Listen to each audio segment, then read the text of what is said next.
ബംഗളൂരുവിലേക്ക് പോവുകയായിരുന്നു. വിമുക്തി കേന്ദ്രത്തിലേക്ക് ഷൈൻ ടോം ചാക്കോയെ കൊണ്ടുപോവുകയായിരുന്നു കുടുംബം, മാതാപിതാക്കളും സഹോദരനും ചേർന്ന്. ഷൈൻ ടോം ചാക്കോയുടെ നിർബന്ധപൂർവ്വമാണ് ആ ഒരു തീരുമാനത്തിലേക്ക് എത്തിയത്. ഇന്നലെ രാത്രി കൊച്ചിയിൽ നിന്ന് പുറപ്പെട്ടതാണ്. 6 മണിയോടുകൂടിയാണ് ഈ അപകടം നടന്ന സ്ഥലത്തേക്ക് എത്തിയത്.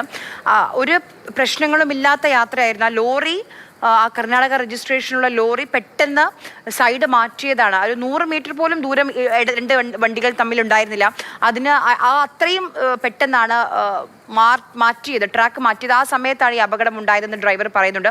ഇപ്പോൾ രാവിലെയൊക്കെ പല മാധ്യമങ്ങളിലടക്കം നിർത്തിയിട്ടിരുന്ന ലോറിക്ക് പുറകിൽ വന്ന് കാർ ഇടിക്കുകയായിരുന്നു എന്ന് കിട്ടുന്നത്. അതൊന്നും ശരിയല്ല എന്നിപ്പോൾ അദ്ദേഹത്തിന്റെ വാക്കുകളിലൂടെ തന്നെ വ്യക്തമാകുന്നുണ്ട്. ഇപ്പം പോലീസിന് കൃത്യമായ വിവരങ്ങൾ ലഭിച്ചിട്ടുണ്ടോ, തെളിവുകൾ ശേഖരിച്ചിട്ടുണ്ടോ? ഈ ലോറി ഓടിച്ചിരുന്ന ഡ്രൈവർക്കെതിരെ അല്ലെങ്കിൽ അന്വേഷണം ഏത് രീതിയിലാണ്? അവരൊക്കെ ഇപ്പോൾ പോലീസ് കസ്റ്റഡിയിലാണോ ഉള്ളത്? ശ്രീധരൻ,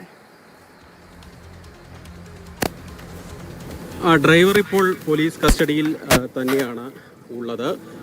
നിലവിൽ അദ്ദേഹം ഇതിപ്പോൾ ഈ ദൃശ്യങ്ങളിൽ കാണുന്നതാണ് ലോറി. ഡ്രൈവർ ഇപ്പോൾ പോലീസ് കസ്റ്റഡിയിലുണ്ട്.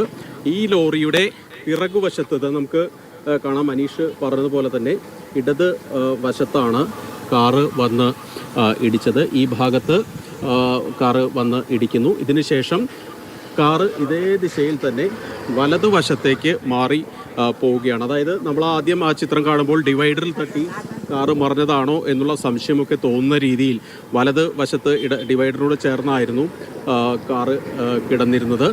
ഏതായാലും വലിയ അപകടം ഉണ്ടായെന്നുള്ള സംശയമില്ല.